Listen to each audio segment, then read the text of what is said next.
I remember the night so vividly, even though it was over 12 years ago. I was a teenager, and I was hanging out with some friends at my buddy's house. We were just playing video games and goofing around, as teenagers do. But as the night wore on, it became time for everyone to head home. It was my turn to drive. I had brought my mom's beautiful minivan for the occasion. My favorite part about that was that I got to look super cool while I was driving. I wore some rad shades, even though it was night. I was happy to help out, and it gave me a chance to hang out with my friends a little longer. The first 3 were dropped off without any incident, but then it was on to Alton's house. I knew Alton lived in a remote area. I had no idea how far out it was, because I'd never been there before. We drove down a long winding road that was nothing but gravel, and there was forest on either side. It was so dark that I could barely see the road ahead of us. I drove slowly, because I could only see as far as my headlights would shine. Even with the high beams on, that was not very far. After what felt like a long time, we arrived at Alton's house. It was a small, simple house, tucked away in the woods. He thanked me and hopped out of the minivan. Then I turned around and started the long drive back. I was nervous about the drive back, mainly because it was so dark and remote. I made sure to pay attention to all the turns on the way in, so that I wouldn't get lost. I repeated them in my head several times, and I was pretty sure that I would remember. I was about halfway back to the main road, when something caught my eye. There was a man on the side of the road, just standing there. At first I thought it was a hitchhiker. That alone would have been strange enough, because there was very little traffic at that time of night. But as I got closer, he disappeared into the woods. I remember feeling really scared and confused. I wasn't sure what to make of it, but I knew it wasn't normal. I knew there were other houses in the area, but they were few and far between, so it didn't make sense to see somebody on foot, especially at night. I finally made it home, and tried to forget about the strange man in the woods. I told myself he must have just been some local, out for a late-night walk, implausible as it sounds. It wasn't until the next day that I found out something terrible had happened. I was hanging out with my friends again. I told them what I had seen in the woods that night, but then someone mentioned that one of Alton's neighbors had gone missing that night. I listened with fear as they continued to talk. I was sure it must have been connected to what I had seen. I couldn't believe what I was hearing. Was it possible that the strange man I saw on the road was actually involved in the disappearance? The thought made my skin crawl. We called the police right then and there. I told them that I was in the area, and I saw a strange man on the road in the middle of the night. The cops told me to come into the station. I went in and gave them a more detailed account of what I saw, and the night leading up to it. I tried to get more information about the case, because I was curious, but they told me it was confidential. Fair enough, I guess. As the days went on, I couldn't stop thinking about what happened. I kept replaying the events in my mind, and wondering if there was something I could have done differently. But in the end, there really wasn't anything I could do. What could I have done? Pulled my car over and chased the man through the woods in the dark? The police combed through the woods for days, paying special attention to the spot where I saw the man, but nothing was found, and Alton's neighbor never returned. After a few years, I had all but forgotten about the whole situation. The case must have gone cold, because I hadn't heard anything about it in a long time.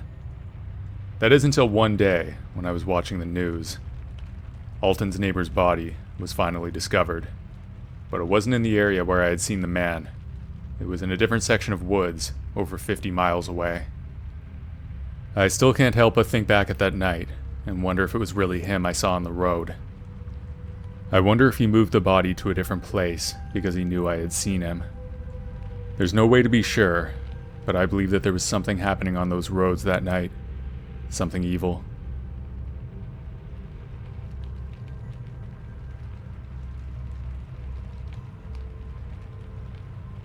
This happened on a warm night in September of 2013. I noticed the full moon as I drove down a deserted road. My headlights cut through the thick fog that had settled over the city.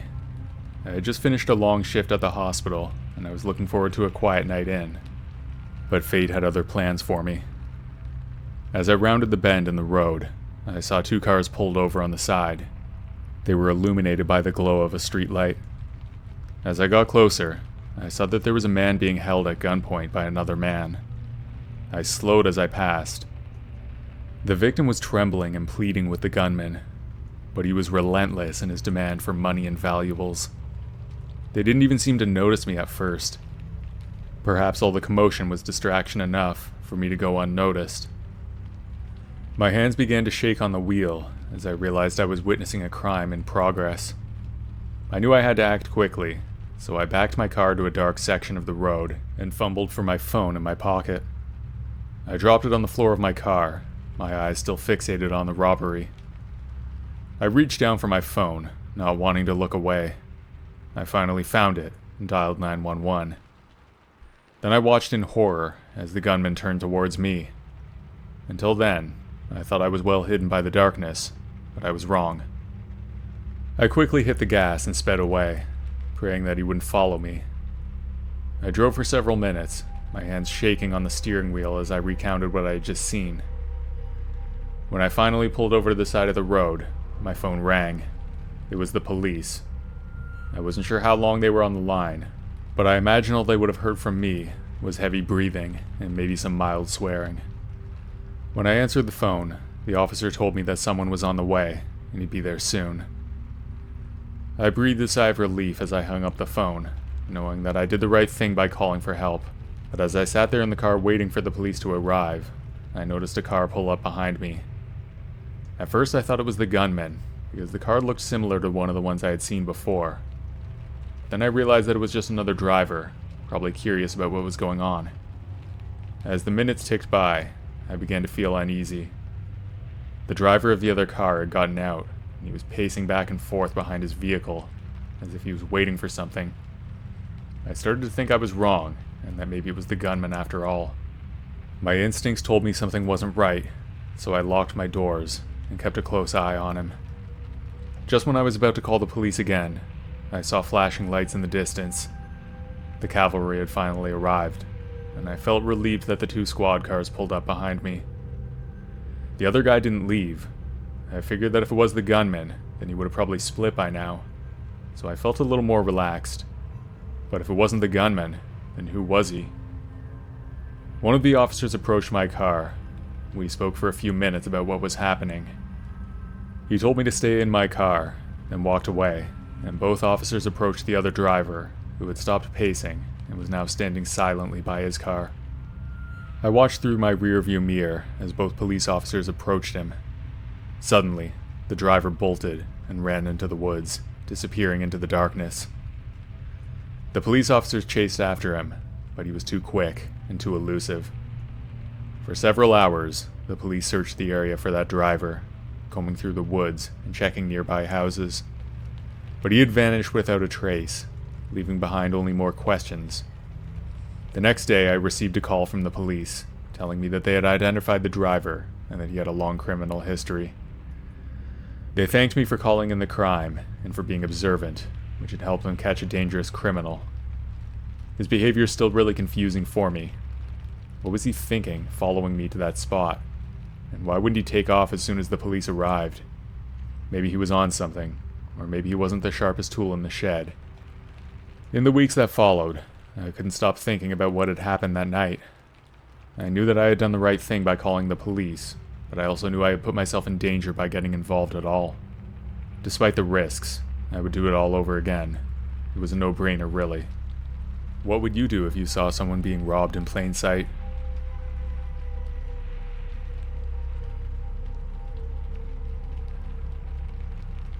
I'm a taxi driver, and I've been doing the job for over 10 years now.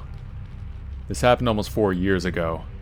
I've seen it all, from drunk and rowdy people to quiet and reserved, but nothing prepared me for the night that I picked up a passenger who would change my life forever.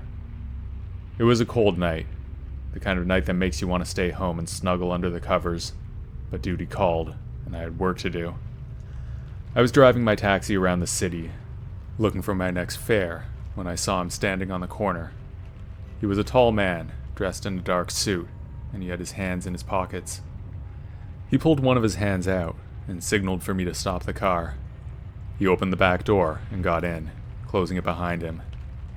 I could see that he was a bit nervous, and he looked around the car like he was searching for something. I greeted him, and then he replied with a nod. "Where to?" I asked. He gave me the address. It was on the other side of town. I shifted the car into gear and drove off.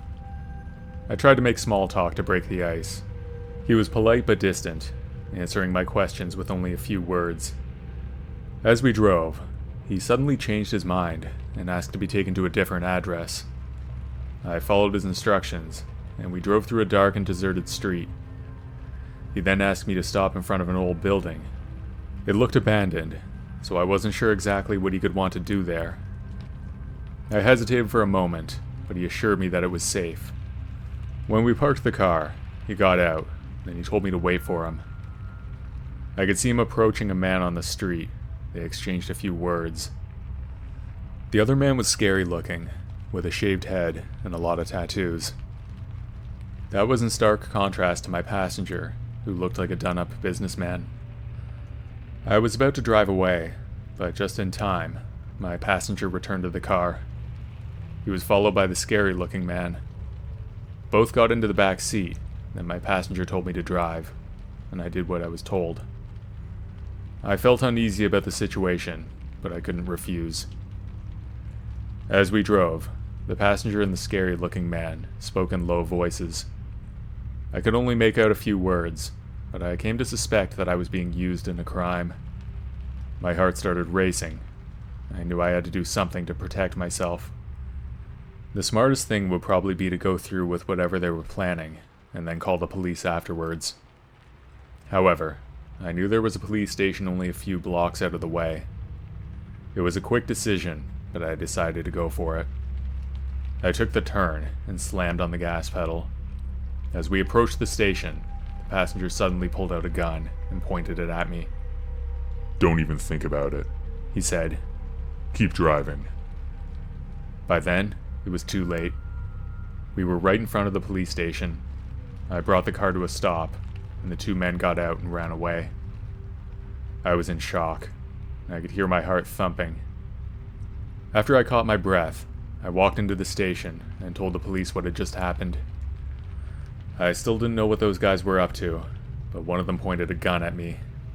I described the men as best I could, but I later found out that they were even captured on the security camera of the police station.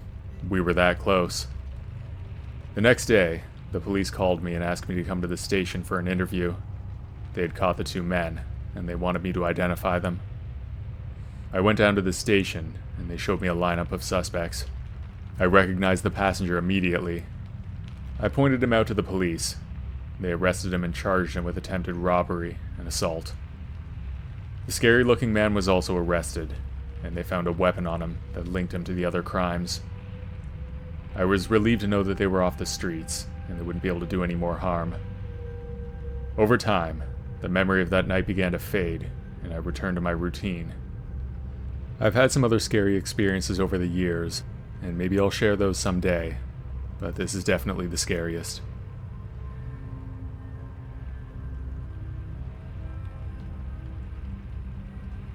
When I was 10 or 11 years old, my family took a trip down to Florida to visit my grandparents. They lived in a small town right on the Gulf of Mexico, where the weather was warm and the beaches were beautiful.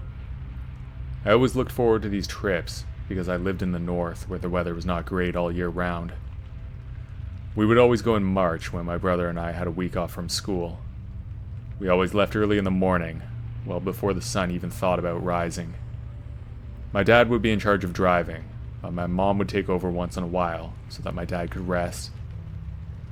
The trip was long, and we would always do it in one big stretch, where my dad would drive all night. We always made sure to stop every once in a while to stretch our legs and grab a bite to eat. One of our stops was at McDonald's, which we thought would be a quick and easy meal.